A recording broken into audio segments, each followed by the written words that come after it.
Hola, buenos días a todos. Soy Iñaki Asensio, soy el director territorial de Sarco-Habitae aquí en Navarra, y yo os voy a hacer la presentación de la conferencia que se va a impartir a continuación.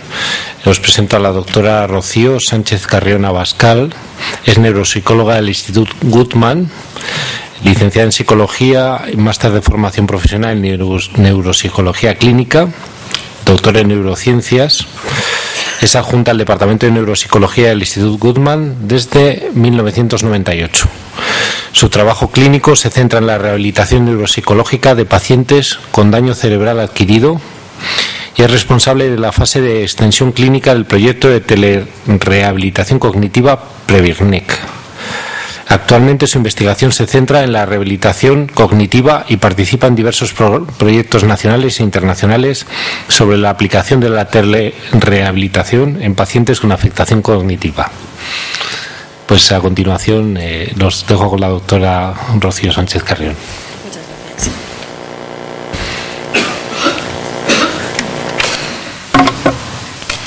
En primer lugar, quería agradecer a Sarco-Habitae la oportunidad que ha brindado al Instituto Guttmann de poder participar en estas jornadas dedicadas en realidad a la discapacidad intelectual y que nosotros podemos aportar nuestra experiencia en el daño cerebral. La ponencia me voy a centrar a hablar sobre la intervención neuropsicológica en aquellos pacientes que han tenido una lesión cerebral adquirida, bien sea por un traumatismo craneoencefálico, un tumor o un ictus. Y a pesar de las diferencias que aparentemente pueda haber entre otros tipos de discapacidades, en realidad las alteraciones cognitivas, conductuales o emocionales de los pacientes con daño cerebral y pacientes con discapacidad intelectual muchas veces son más similares de lo que quizá en un principio puedan parecer. Para los que no nos conozcáis, el Instituto Guttmann, ubicado en Badalona, es un hospital de referencia en el tratamiento médico-quirúrgico y de rehabilitación integral de personas con gran discapacidad de origen neurológico. La confluencia entre el hospital como centro de excelencia y el Instituto Universitario adscrito a la Universidad Autónoma de Barcelona como centro de conocimiento permiten optimizar la generación de nuevos conocimientos y la traslación al desarrollo de la ciencia de la neurorehabilitación. El objetivo del Instituto Guttmann es proporcionar la mejor asistencia médico-rehabilitadora especializada de manera integral, continuada y personalizada, que si os fijáis son palabras muy parecidas a las que nos han hecho en la introducción. Nosotros, en comparación a Sarco-Habitae, somos una entidad muy chiquitina porque somos nada más que 400 profesionales que trabajamos y desde que se inauguró en el año 65 hemos atendido a 17.000 pacientes. En comparación a vuestras cifras, realmente es muy pequeño, pero tiene la entidad de ser un instituto muy especializado en el ámbito de la neurorehabilitación. Es un hospital de referencia tanto a nivel autonómico de Cataluña como también a nivel estatal y por tanto muchos de los pacientes que nosotros atendemos son pacientes que nos vienen de otras comunidades autónomas. El hospital está dividido en 4 unidades clínicas. Se inició con la unidad de lesión medular en el año 65, tanto para el tratamiento de aquellos pacientes que han tenido una lesión cerebral de origen traumático o médico, tanto en una fase aguda, subaguda, como ya en la fase crónica de complicaciones. La unidad de daño cerebral, la atención a los pacientes con daño cerebral se empezó a principios de los años 80, siendo las principales patologías que nosotros trabajamos los ictus, los traumatismos craneoencefálicos, las anoxias y los tumores. Dentro de la unidad de enfermedades neurodegenerativas nos centramos principalmente en aquellas que afectan a pacientes jóvenes que tienen también o pueden tener una afectación física importante, como puede ser la esclerosis múltiple o la esclerosis lateral amiotrófica. Dentro de la unidad de rehabilitación infantil, por un lado se tratan a aquellos pacientes que han tenido una lesión cerebral adquirida en un momento agudo, principalmente pueden ser infecciones, traumatismos o ictus, y además tenemos la unidad de rehabilitación infantil en horario extraescolar para atender desde un punto de vista integral de fisioterapia, terapia ocupacional, logopedia, neuropsicología, a todos aquellos pacientes con daño cerebral, bien sea adquirido o también congénito, como las parálisis cerebrales, la espina bífida principalmente. Cualquier lesión en el sistema nervioso central va a provocar puede provocar una sintomatología muy diferente de afectación física, desde las semiparesias, semiplegias, tetraparesias, ataxias, disartrias, que evidentemente va a tener una repercusión importante en la movilidad y en la autonomía del paciente. Las alteraciones cognitivas siendo los problemas de atención, de memoria y de función ejecutiva probablemente los más frecuentes, y también alteraciones emocionales de adaptación a la discapacidad y conductuales que van a marcar en gran medida la situación que va a vivir el paciente, y siendo secuelas que van a durar a largo plazo y que pueden llegar a ser altamente discapacitantes. Todas estas secuelas van a tener una gran repercusión no solo en el propio afectado, sino ya, como también se apuntaba esta mañana, en la familia y en el entorno social y laboral. La afectación neuropsicológica que tienen los pacientes con daño cerebral persiste en el tiempo, y a veces no solo persiste en el tiempo, sino que además, a medida que el paciente va evolucionando, pueden surgir o incluso intensificarse otros síntomas, principalmente a nivel conductual y a nivel emocional, de adaptación a la nueva situación, provocando graves consecuencias a nivel funcional. La calidad de vida, tanto de las personas que han sufrido el daño cerebral como de la familia más cercana, que es en realidad también quien lo sufre, depende en gran medida no tanto de la afectación física, sino de la afectación neuropsicológica que presente el paciente. La neuropsicología es una disciplina científica incluida dentro del gran paraguas de la neurociencia. Su objetivo principal es estudiar la relación del cerebro y la conducta, integrando conocimientos desde otras disciplinas de la neurociencia, como la neuroanatomía, la neurofisiología, la neuroquímica, también incorporando todos aquellos aspectos que nos pueden proporcionar las ciencias médicas aplicadas, sobre todo cuando estamos hablando de daño cerebral desde la neurología o de la psiquiatría. Las técnicas de neuroimagen, tanto estructural como funcional, nos permiten profundizar en el conocimiento de las lesiones cerebrales y cómo están estructuradas. La epigenética, que en los últimos años se está desarrollando de manera espectacular, que nos va a marcar qué marcadores genéticos pueden influir en que un paciente se recupere mejor o no después, por ejemplo, de un traumatismo craneoencefálico, y todo el conocimiento que nos puede aportar la ciencia del comportamiento desde la psicología cognitiva, la psicometría, etc. Partiendo de este estudio entre lo que es la conducta y el cerebro, la neuropsicología clínica aplicada a aquellos pacientes con lesiones cerebrales integra todas las contribuciones científicas, no solo, como decíamos, de las neurociencias, sino también de la base de la psicología. Esta integración nos permite identificar cuáles son las funciones o los aspectos emocionales o conductuales que pueden estar alterados en estos pacientes, describirlos y cuantificarlos de cara a poder establecer un diagnóstico que nos va a permitir ayudarnos en establecer un plan terapéutico, un diseño individualizado del tratamiento o la rehabilitación que necesita cada uno de los pacientes. Christensen nos comenta que la necesidad de la rehabilitación neuropsicológica surge al considerar las secuelas a largo plazo, importantes siempre a largo plazo, a nivel cognitivo, a nivel conductual, y del impacto que tiene en la adaptación funcional, la independencia del paciente y el impacto que tiene tanto en la calidad de vida del paciente como de su familia. ¿Qué es la rehabilitación neuropsicológica? Prigatano ya en el año 89 fue uno de los primeros en poder trabajar en lo que es la rehabilitación neuropsicológica, y lo define como aquel proceso activo y que por tanto requiere la participación activa del paciente y muchas veces también de la familia, que permite al paciente optimizar la recuperación de las funciones superiores y por tanto no estamos buscando como objetivo la curación ni la recuperación al 100% de estas funciones, sino que el paciente aprenda a sacar el máximo rendimiento posible a su nueva situación, que el paciente comprenda las alteraciones que presenta, que sea consciente de cuáles son los déficits y que por tanto también vea de qué manera puede o le podemos ayudar a desarrollar estrategias para poder compensar todos estos trastornos.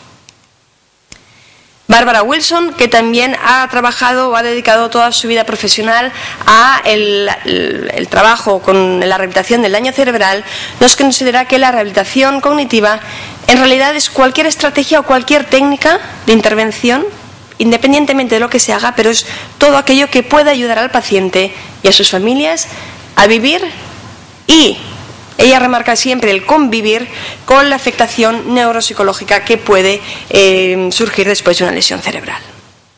Sin olvidar, evidentemente, intentar reducir al máximo los déficits que presenta.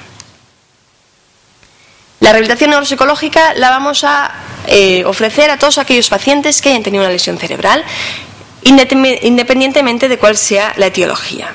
Las más frecuentes son los accidentes vasculares cerebrales,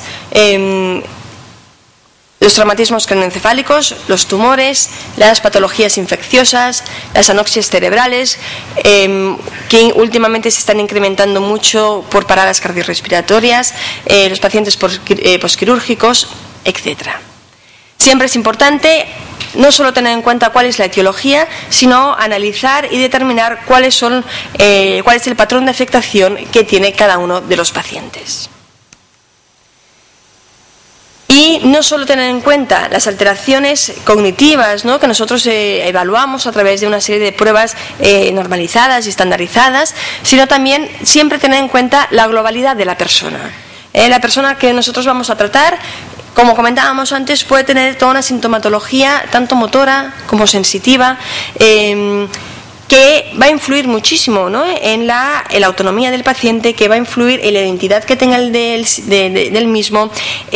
A veces hay que reconstruir, ¿no?, la identidad, aparte de todas las alteraciones cognitivas, conductuales o emocionales. En los últimos años se ha incrementado de manera significativa la supervivencia de personas con una lesión cerebral grave. Hasta hace unos años, estas personas que tenían graves lesiones cerebrales se morían.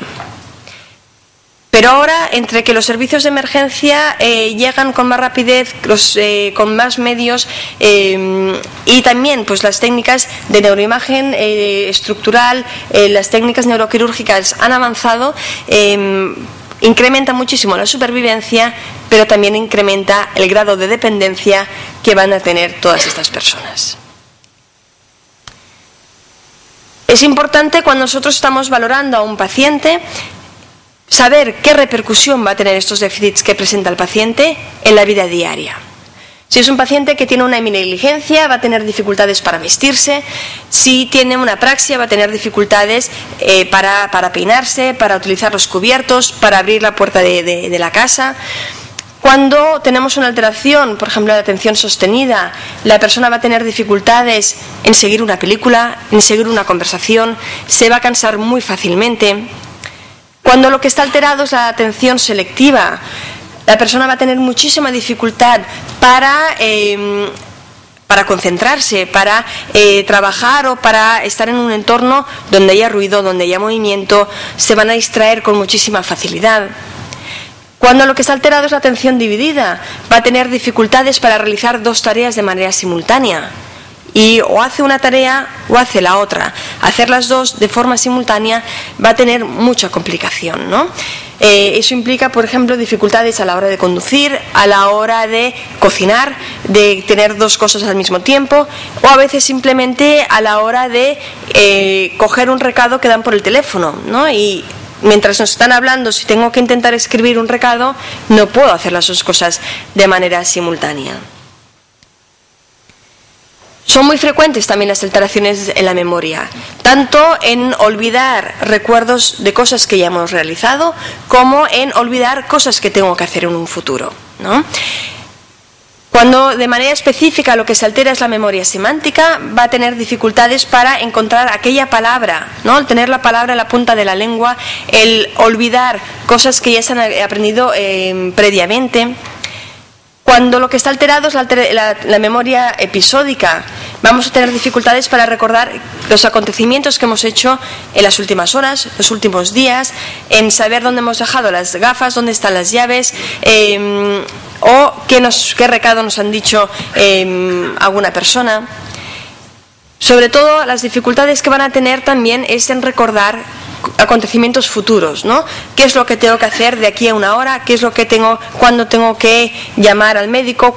¿Qué tengo que decirle cuando vaya a verle? Etcétera. Y la disfunción ejecutiva, muy frecuente en estos pacientes con daño cerebral, pero también muy frecuente en pacientes con discapacidad intelectual, implican pues quizá la planificación de diferentes actividades, saber en qué orden tienen que realizarlo, el adaptarse a los cambios. Son pacientes que muchas veces las rutinas les va muy bien y a la que hay cualquier mínima cosa que les cambia de alguna manera, la rutina es cuando se pierden, cuando se alteran, cuando no saben cómo reaccionar, porque sobre todo la dificultad que tienen en esta función ejecutiva es en resolver situaciones novedosas. Si son cosas conocidas, pueden tener un rendimiento más o menos aceptable, pero a la que hay cualquier imprevisto es cuando realmente se pone de manifiesto la gran alteración que esto le supone. Partiendo tanto de la información que nos pueda, del paciente como de la familia, nosotros vamos a hacer una evaluación completa, teniendo en cuenta los aspectos cognitivos, los aspectos conductuales y los aspectos emocionales. Y partiendo de esta exploración que nos va a dar la información adecuada, ¿no? de qué tipo de afectación tiene el paciente, y basándonos en los modelos de intervención cognitivos, a nivel emocional, etcétera, es cuando nosotros vamos a plantear el tratamiento neuropsicológico adecuado al paciente, pensando en sus necesidades y viendo cuál de las técnicas de restauración, compensación, que luego iremos viendo, o de modificación del entorno, van a ser las más apropiadas para este paciente en este momento. ¿Qué evaluamos? Nosotros, antes de poder establecer un diseño de un plan terapéutico, siempre hay que hacer una evaluación. No solo nos tenemos que quedar con el rendimiento cognitivo a través de todas las pruebas que hay, ¿no? De saber qué funcionamiento tienen a nivel de atención, de memoria, la orientación, la función ejecutiva, el lenguaje, sino que además tenemos que valorar otros aspectos, como comenta Rafa Panadés en su libro sobre la intervención de la rehabilitación neuropsicológica, de aspectos cognitivos conductuales, de qué estilo de afrontamiento tienen, qué estilo de ejecución. Saber y analizar cuál es su funcionamiento psicosocial, cuál es su grado de autonomía, qué habilidades tiene a nivel social, a nivel instrumental. Saber cuáles son sus actividades de ocio. En el caso del daño cerebral es ver cuáles eran sus actividades de ocio, cuáles eran sus aficiones, saber si las van a poder continuar realizando después de la lesión cerebral o hay que hacer nuevas adaptaciones. Intentar establecer las rutinas y los hábitos que son los que en realidad les van a servir para dar una estabilidad y una tranquilidad a nivel emocional, y también el grado de insight y el grado de análisis que pueden hacer los pacientes de su propio estado. Otros factores no menos importantes tienen que ver con la motivación que tiene el paciente para participar en las actividades, el estado de ánimo, la autoestima, el apoyo social que puedan tener tanto de la familia como de los amigos, y todos estos factores son importantes tenerlos en cuenta a la hora de poder establecer un plan terapéutico. Y aunque para hacer todas estas evaluaciones podemos utilizar pruebas específicas, ¿no? Sobre todo a nivel cognitivo, que nos vayan a valorar el rendimiento del paciente en diferentes pruebas, es importante siempre intentar detectar cuáles son los problemas que tiene el paciente en la vida diaria.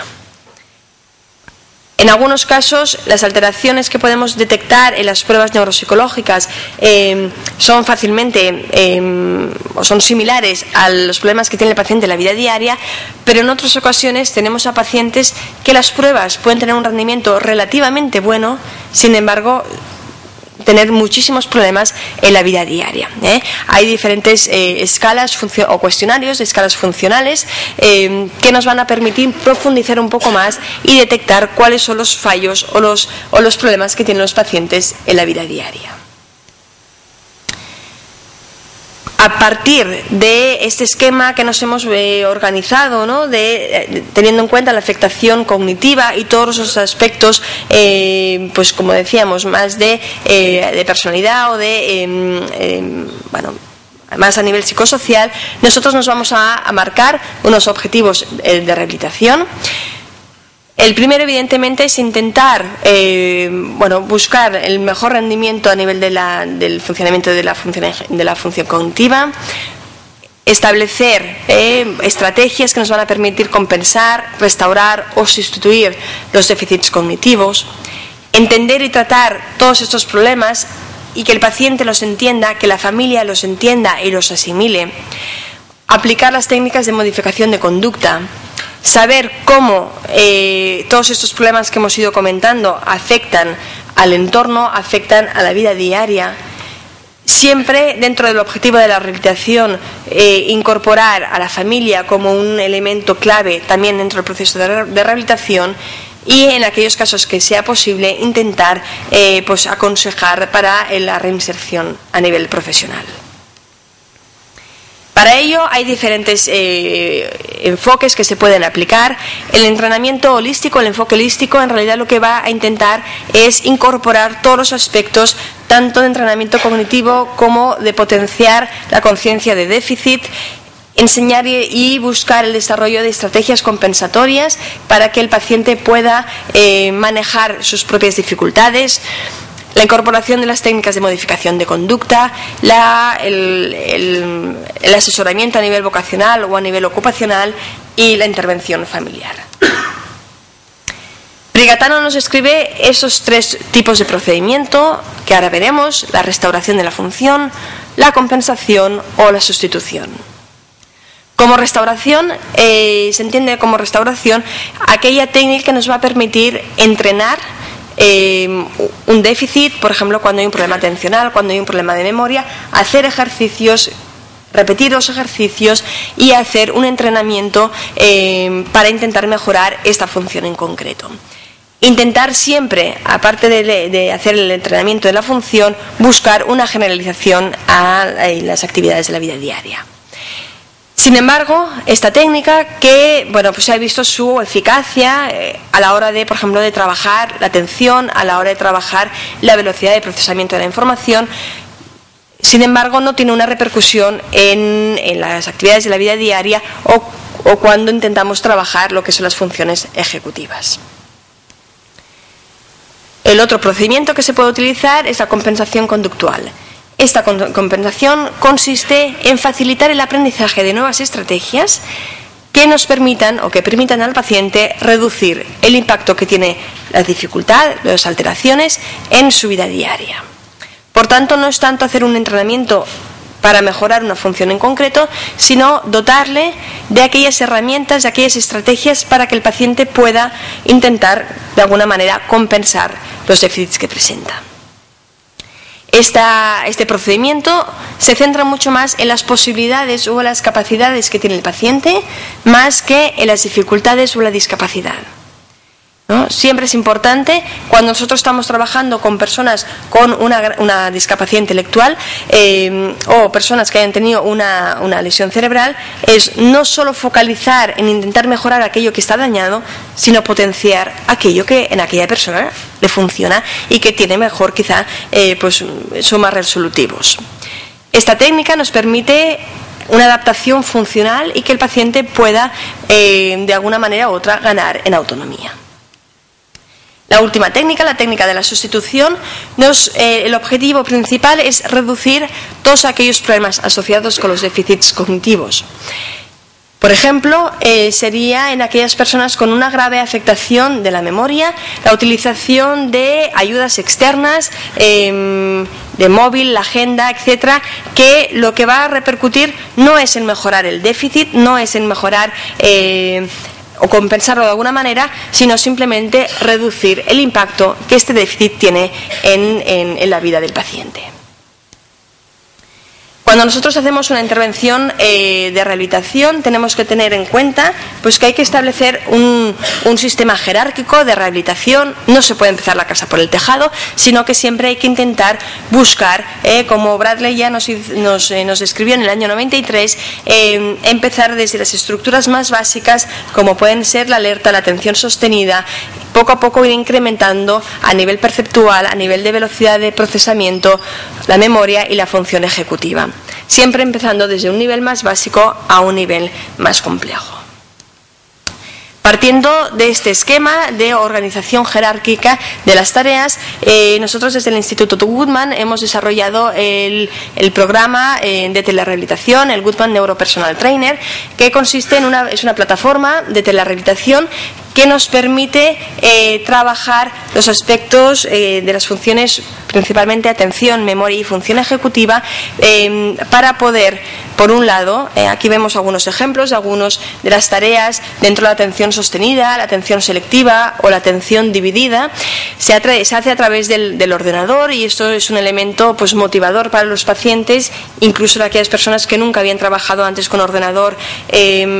Pues muchas veces es como un gancho, ¿no?, que nos permite trabajar más que con ejercicios de papel y lápiz, que son fotocopias y que a veces cuesta un poco más. En cambio, los ordenadores pues normalmente les llaman muchísimo más la atención. Se puede jugar con tiempos de velocidades de presentación, y eso también pues puede hacer que el paciente pues tenga que hacer los ejercicios más rápido o más despacio en función de cómo se vaya presentando.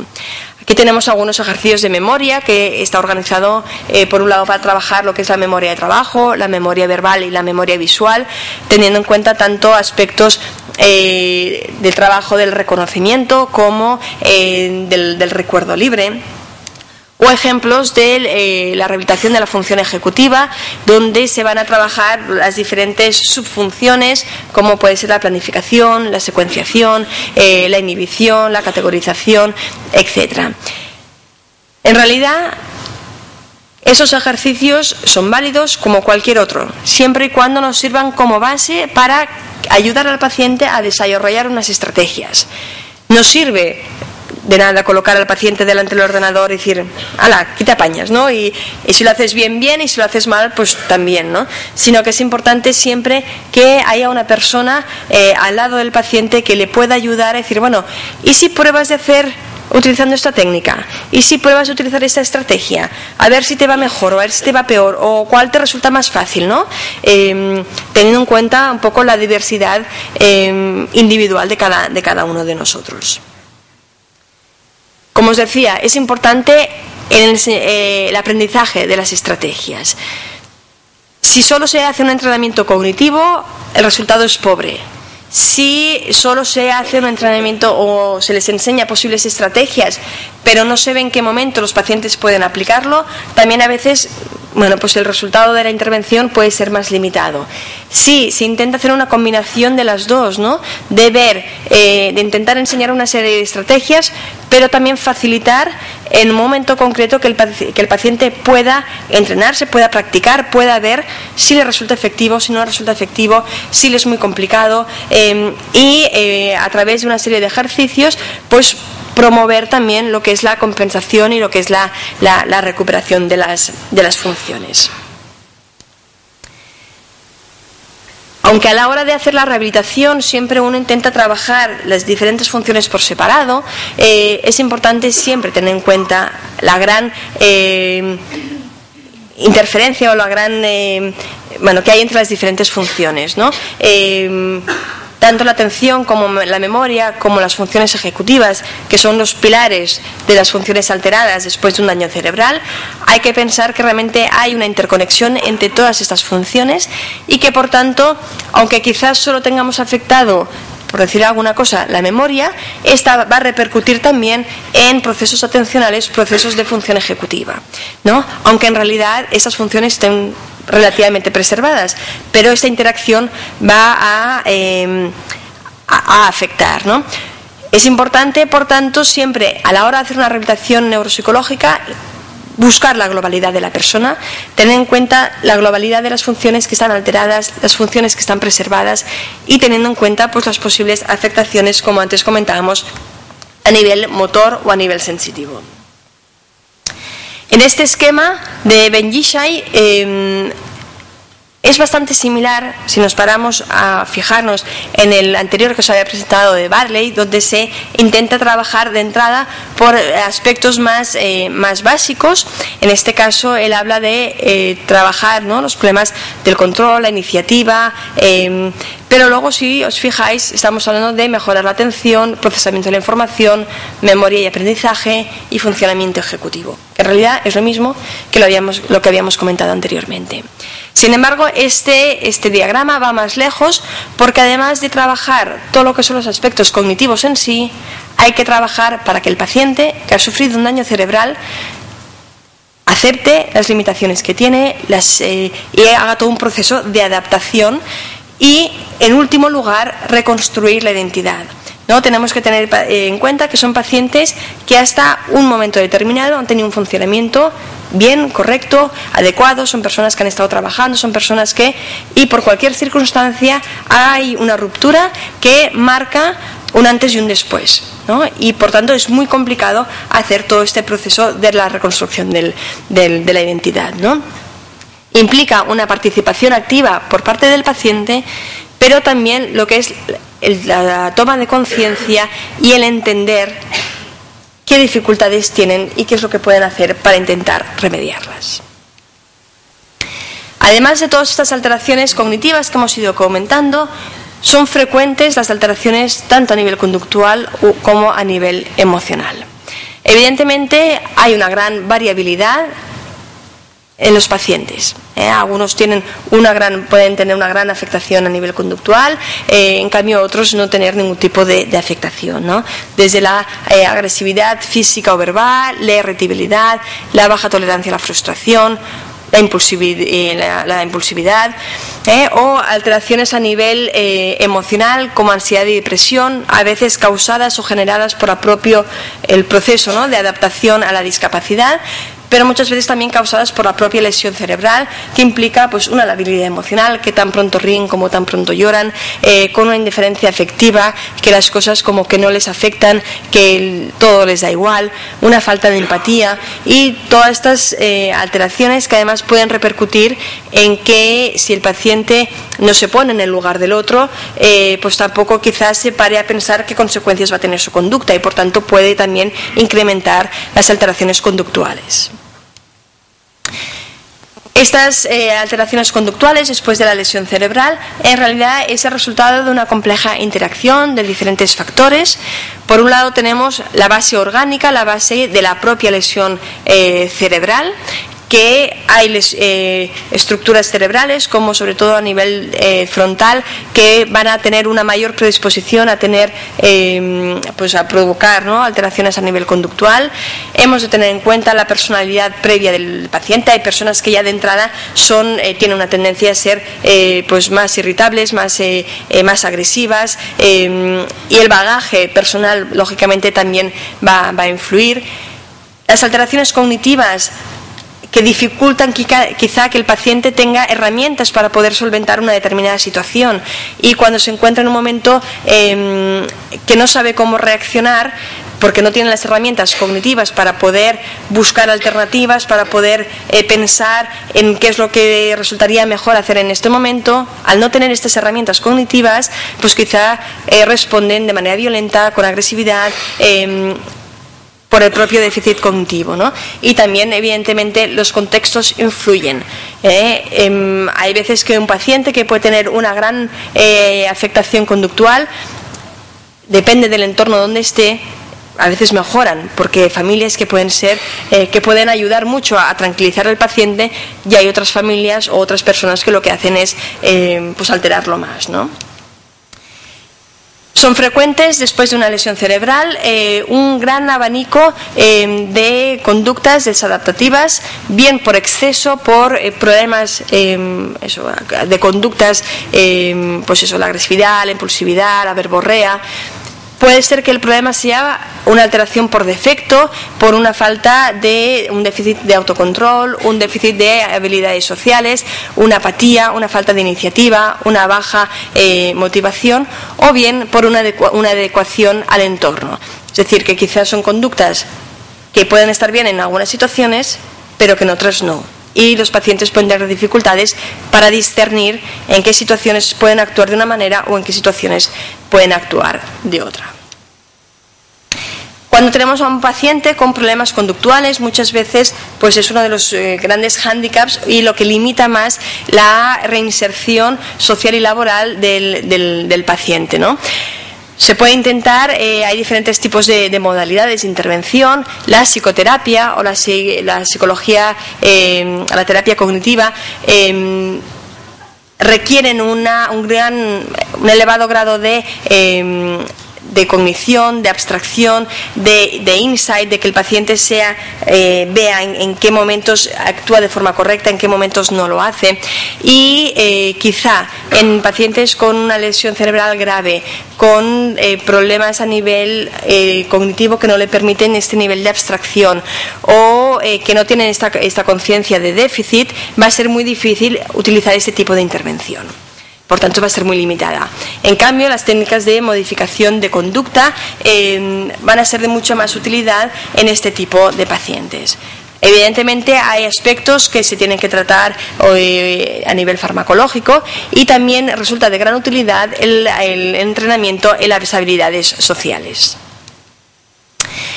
Las técnicas de modificación de conducta nos van a permitir, por un lado, incrementar conductas. Nosotros vamos a tener que buscar aquellas conductas que queremos que sigan apareciendo y utilizando tanto lo que es el refuerzo positivo o negativo, que lo que conseguimos es pues potenciar la repetición de una determinada conducta.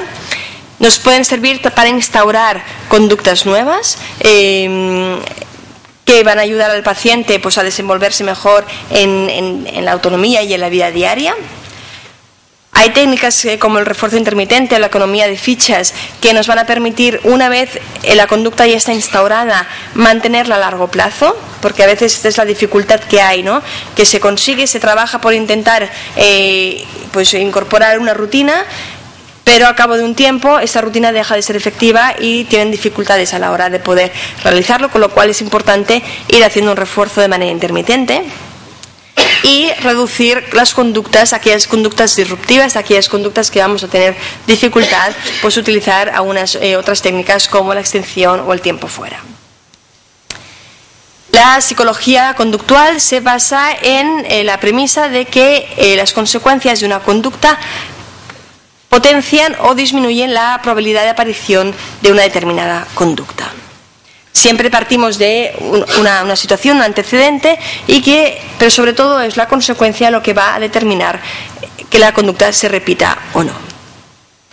Si después de la conducta vamos a tener una consecuencia positiva, va a haber más probabilidad de repetir esta conducta y que se vaya afianzando. Cuando hablamos de recompensas, pueden ser premios, pueden ser halagos, es decir, de recompensas hay muchos tipos. Hay simplemente prestar atención, mostrar una sonrisa, reforzar que estás contento con el trabajo, con la actividad que has realizado. Pero también tenemos que tener en cuenta que a veces una recompensa es que el paciente deje de hacer algo que no quiere hacer. A veces cuando las personas pueden tener algún problema a nivel conductual y están en una actividad que no les gusta, si se enfadan, si gritan, si tal, a veces la consecuencia es separarlos de la actividad para que el resto de usuarios puedan seguir haciendo la actividad de manera pues adecuada. Y quizá para este paciente es una recompensa, porque no quería estar allí y ha conseguido salir de aquella actividad. Con lo cual hay que vigilar a veces cuando se están haciendo algún tipo de intervención, porque de una manera indirecta en realidad estamos reforzando que esa conducta se vaya perpetuando en el tiempo porque consigue lo que querían. Por otro lado, cuando hay una consecuencia negativa o incluso una ausencia de recompensa, lo que se va a conseguir es reducir la probabilidad de que esta conducta vuelva a aparecer en un futuro. Como ejemplo de técnica para instalar una nueva conducta, tenemos que pensar, por ejemplo, en el encadenamiento, que consiste en buscar o en dividir una determinada actividad en varios pasos, de entrada ir reforzando cada uno de ellos y poco a poco conseguir que sea la propia actividad el refuerzo, de decir, ya he acabado un paso, ahora ya me toca el siguiente, y que la rutina que se va a establecer es la que le va a permitir al paciente acabar de hacer una serie de actividades de manera consecutiva sin tener que especificar, pues ahora en el ejemplo que hay en pantalla, ¿no? Pues después de levantarse ahora tienes que ducharte o ahora tienes que vestirte, sino que ya sea una rutina establecida y que por tanto nos va a permitir mejorar el grado de autonomía del paciente. Como ejemplo de técnica para eliminar una conducta, la extinción es una de las técnicas más efectivas, que consiste en no prestar atención a la conducta que está teniendo el paciente. No miro lo que haces, no escucho lo que me dices, o el arte de aplicar la extinción. En realidad tenemos que vigilar con esta técnica que lo que queremos extinguir es la atención a una conducta, no a una persona. A veces cuando se intenta aplicar esta técnica es decir, bueno, pues hago como si no estuviese. No, la persona sigue estando y quizá resulta que en aquel momento está haciendo algo de manera adecuada, pues hay que reforzar esa conducta que está adecuada. Pero cuando tenga esta conducta disruptiva, cuando tenga este problema, intentar de manera muy específica no prestar atención a la conducta en concreto. Sí, a veces solo se utiliza la técnica de extinción para eliminar una conducta disruptiva, pero no se refuerza otra conducta que quizá es incompatible, la eficacia del tratamiento va a ser menor. Si por un lado no reforzamos una conducta concreta, pero al mismo tiempo reforzamos una conducta incompatible, va a ser mucho más probable que consigamos este cambio a nivel conductual. Ahora os explicaré cómo trabajamos nosotros en el Instituto Guttmann, ¿no? Teniendo en cuenta las alteraciones que tenemos de los pacientes, algunos con gran discapacidad física, otros sin ningún tipo de alteración física. Y veremos un poco cómo desde el área de neuropsicología qué cosas vamos haciendo con este tipo de pacientes. Es importante tener en cuenta el trabajo en equipo de manera interdisciplinar. En el Instituto Guttmann el coordinador es el médico rehabilitador, aunque también hay otras especialidades como el neurólogo o la psiquiatra que pues abarcan o trabajan todos los aspectos más médicos, pero la intervención pues del trabajador social, de la logopeda, el neuropsicólogo, fisioterapia, terapia ocupacional, la enfermería, etcétera. Desde el Instituto Guttmann, por un lado, trabajamos todo lo que es la rehabilitación cognitiva, utilizando pues el neuropersonal trainer, pero también en aquellos pacientes en los que no es posible, utilizando otros tratamientos más individualizados, o no individualizados, pero porque con este tipo de tratamiento también buscamos, ¿no?, el punto de adaptarnos a las necesidades del paciente. También trabajamos a través de los grupos, buscando homogeneidad en alteraciones de los pacientes, pues trabajando los grupos de memoria nos permiten enseñar al paciente las estrategias de compensar los déficits, de utilizar las ayudas externas, la conciencia de déficit, el entender qué es lo que les está ocurriendo, el adaptarse a las nuevas situaciones, el ajustar el nivel de exigencia que se ponen ellos mismos o que pone la familia. Los grupos de función ejecutiva nos van a permitir potenciar todo lo que son actividades de la vida real, ¿no?, de planificar un viaje viaje, de organizar una cena, de intentar buscar todas aquellas actividades que implican una resolución de problemas, buscar las diferentes alternativas, etcétera. El grupo de habilidades sociales se va a centrar en trabajar todos los aspectos de interacción social, de turno de palabra, de interpretar la emoción que tiene la otra persona, porque muchas veces no tienen en cuenta la interacción, ¿no? Sino ellos cuentan y explican lo que quieren sin tener en cuenta si la otra persona puede tener algún tipo de respuesta o de... Luego tenemos grupos de apoyo emocional, también, aunque se hace además a nivel individual, pero también el apoyo emocional cuando tenemos a 2 o 3 personas con características similares. Muchas veces el trabajar en grupos nos permiten que lo que uno dice, el compañero, ¿no?, van a hacer más caso que quizá lo que digan los terapeutas, ¿no?, y ver qué técnicas o qué estrategias están utilizando a la hora de adaptarse, ¿no?, a las nuevas situaciones y a las limitaciones. El trabajo con familias, tanto a nivel individual, de enseñar qué dificultades específicas tiene cada uno de los pacientes, de cada uno de de cómo actuar o cómo interactuar con el paciente. También proporcionar apoyo emocional, el adaptarse a las nuevas situaciones, el acompañarles siempre a lo largo del tiempo, ¿no? Como los problemas pueden ir surgiendo a largo plazo, pues siempre ir adaptándonos tanto en lo que es la rehabilitación como en lo que es el apoyo a la familia, siempre ir ajustándonos al proceso. Como ahora ya me faltaban algunas diapositivas más, pero casi que lo vamos a dejar aquí, sí que os quería comentar, y de hecho era casi la última diapositiva, cómo también en los últimos años desde la neuropsicología se está partiendo, ¿no?, de todo lo que es la rehabilitación desde el daño cerebral, que es lo que tradicionalmente se ha ido trabajando con este tipo con estos pacientes. Se empezó después a trabajar desde las demencias, poco a poco el deterioro cognitivo leve. Se ha ido posteriormente en los últimos años incluso hablando de lo que es el envejecimiento normal, de cómo prevenir o qué estrategias se pueden hacer para promover el envejecimiento normal, incluso la gimnasia mental en adultos que puedan potenciar sus capacidades cognitivas.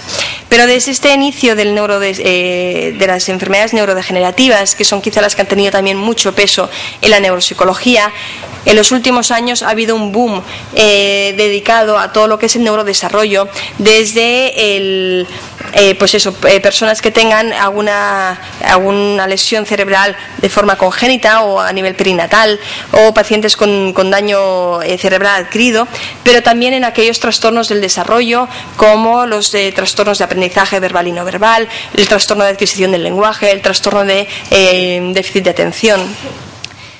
Posteriormente se ha incorporado todo el tema de las alteraciones neuropsiquiátricas, ¿no?, de la esquizofrenia, cómo la rehabilitación neuropsicológica puede ayudar a este tipo de pacientes, por un lado en los problemas cognitivos en sí y también en la cognición social, y evidentemente en el grado en otras patologías como los trastornos obsesivos compulsivos, el trastorno de alimentación. También en los últimos años se va generando más interés para abordarlos, no solo desde un punto de vista conductual o cognitivo, sino también dándole este punto de vista más integrador de la neuropsicología. Por último, en discapacidad intelectual, en los últimos años también se está intentando hacer un abordaje más específico. De hecho, creo que esta próxima semana también hay el primer congreso internacional sobre discapacidad intelectual y neuropsicología, que se celebra en Madrid, con lo cual es como un punto de abordar una patología que lleváis muchos años trabajando en ella, pero ver cómo aprovechar, ¿no?, las implicaciones de otras disciplinas de la psicología para poder mejorar el abordaje.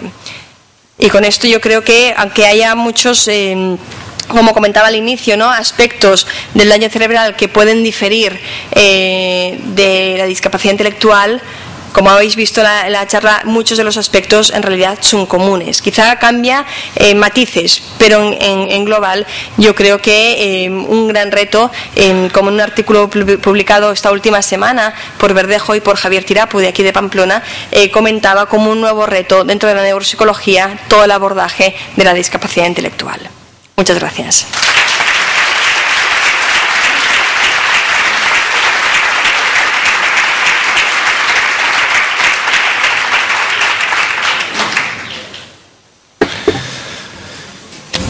Bueno, a continuación vamos a hacer la primera de las dos mesas redondas sobre intervención y resultados en terapias cognitivas. Entonces ahora pasarán